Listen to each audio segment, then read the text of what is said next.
Lalu apa saja peran dari ketiga tersangka pembunuhan bos rental mobil? Kita tanyakan kepada jurnalis Kompas TV Edwin Zhang di Markas Puspomal. Selamat petang Edwin, bagaimana ini peran dari para tersangka pembunuhan bos rental mobil ini?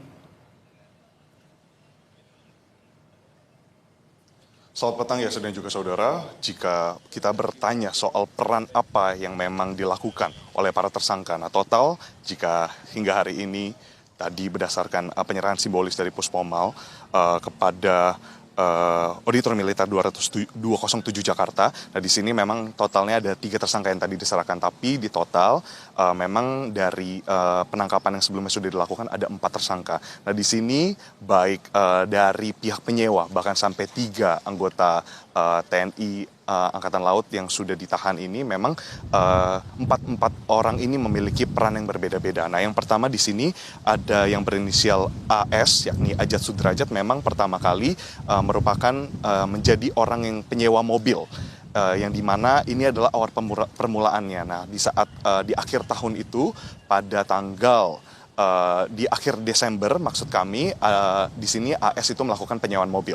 Lalu berlangsung sebagaimana kronologi yang sudah kita dengar lewat rekonstruksi yang sudah dilakukan pada Jumat kemarin hingga totalnya ada 36 adegan yang direkonstruksi. Di situ terlihat bahwa 3 anggota TNI Angkatan Laut yang hari ini telah diproses seperti itu perpindahannya memang melakukan pembunuhan.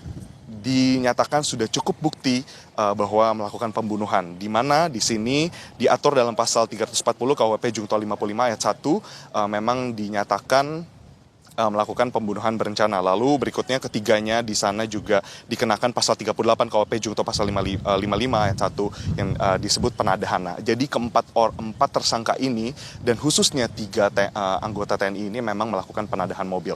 Nah ini sebenarnya yang menjadi sorotan kita, yang harus menjadi perhatian kita adalah terdapat sempat perbedaan keterangan. Nah memang setelah diproses oleh Puspomal dan dinyatakan juga dari pihak keluarga sebagai saksi korban menyatakan terima kasih karena telah diproses secara transparan, karena memang rekonstruksi membuktikan bahwa penadahan terjadi.